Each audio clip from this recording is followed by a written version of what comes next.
Kufuatia tukio la kufariki kwa kijana mmoja anayefahamika kwa jina la Athmani Nyanza, ambaye mwili wake ulikutwa umefukiwa pembeni kidogo na nyumba yake alipokuwa akiishi, Jeshi la Polisi Kanda Maalum ya Dar es Salaam likafanya uchunguzi na kufanikiwa kukamata watu wawili, akiwemo mwanamke mmoja mwenye umri wa miaka 41 anayefahamika kwa jina la Rehema Maulidi akiwa mkoani Morogoro.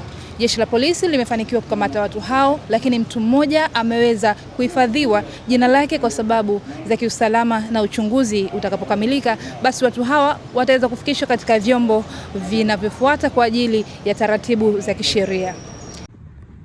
Mauaji ya mtu aliyejulikana kwa jina la Athmani Nyanza.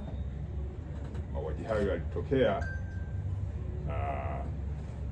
huko maeneo ya Zingiziwa baada ya kukutwa mwili wake ukiwa umefukiwa kwenye shimo ambalo lipo karibu na nyumba yake.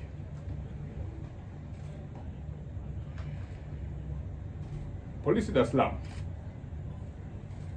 kwa kushirikiana na wananchi wamefanikiwa kumkamata na kumhoji mtuhumiwa ambaye amefahamika kwa jina la Rehema Maulidi mwenye miaka 42. Huyu ni mkazi wa Kigamboni, na mwenzake mmoja ambaye jina tumelihifadhi kwa sababu uchunguzi unaendelea. Hawa wamekamatwa, wanashikiliwa na wanahojiwa kwa kina kuhusiana na tuhuma hizo za mtu ambaye nimemtaja. Taratibu za kisheria zinakamilishwa ili mamlaka zingine za kisheria ziweze kuchukua hatua zaidi. Nikiripoti kutoka hapa ofisi za Kanda Maalum Polisi jijini Dar es Salaam, jina langu Mariam Shabani wa Tai Media.